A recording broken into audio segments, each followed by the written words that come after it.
This is CNN Breaking News. Good morning and welcome our viewers from all around the world. This is a new day. It's Monday, October 25, 2021, 6 o'clock in the morning here in the Philippines. I am Jonathan Rafinian and you're watching the CNN Breaking News. For today's news, President Joe Biden on Thursday imposed stringent new vaccine rules on federal workers, large employers, and healthcare staff in a sweeping attempt to contain the latest surge of COVID-19. The new requirements could apply to as many as 100 million Americans, close to two-thirds of the American workforce, and amount to Biden's strongest push yet to require vaccines for much of the country. My job as president is to protect all Americans. I'm announcing that the Department of Labor is developing an emergency rule to require all employers with 100 or more employees that together employ over 80 million workers to ensure their workforces are fully vaccinated or show a negative test at least once a week. President Joe Biden and Governor Ron DeSantis have clashing policies on mandating vaccinations. Local businesses are waiting for what appears to be headed towards on-court challenge. And so I think the question is we can either have a free society or we can have a biomedical security state. And I can tell you, Florida, we're a free state.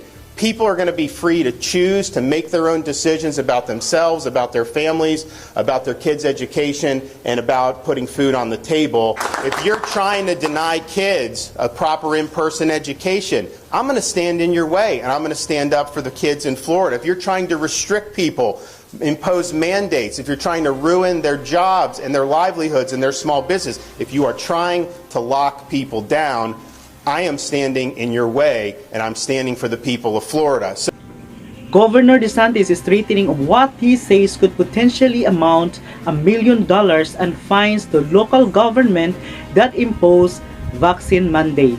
The governor said on Monday that Florida would fine cities and counties $5,000 for each employee that is forced to get the vaccine in order to continue working. NBC News legal analyst Danny Sivala joins us to dig in this a little bit.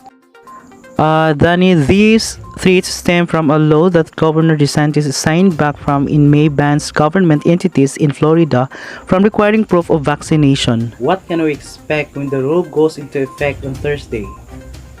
We're in a strange legal era here because for over a century, the Supreme Court has held that governments can force people to get vaccines. But what you have here is something very different. You have a government forcing other governments and schools to not force people to get vaccines or not force them to pass mask mandates or create mask mandates.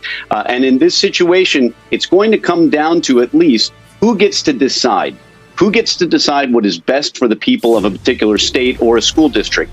Is it the Florida legislature? Is it the governor and his executive orders? Or is it the localities, the school districts deciding what is best, for example, for their students? And it's a battle that is likely to go to the Supreme Court and is arguably already on the way there coming from Florida.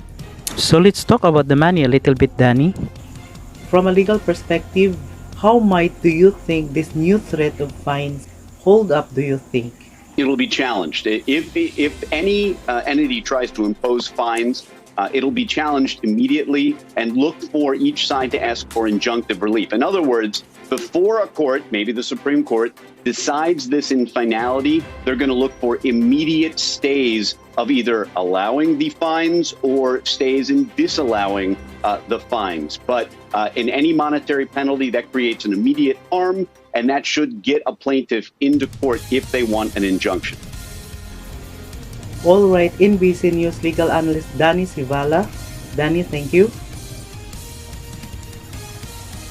And that's all for today's news update. Thank you so much for watching. Again, this has been Jonathan Rafinian, and this is the CNN Breaking News. This is CNN Breaking News.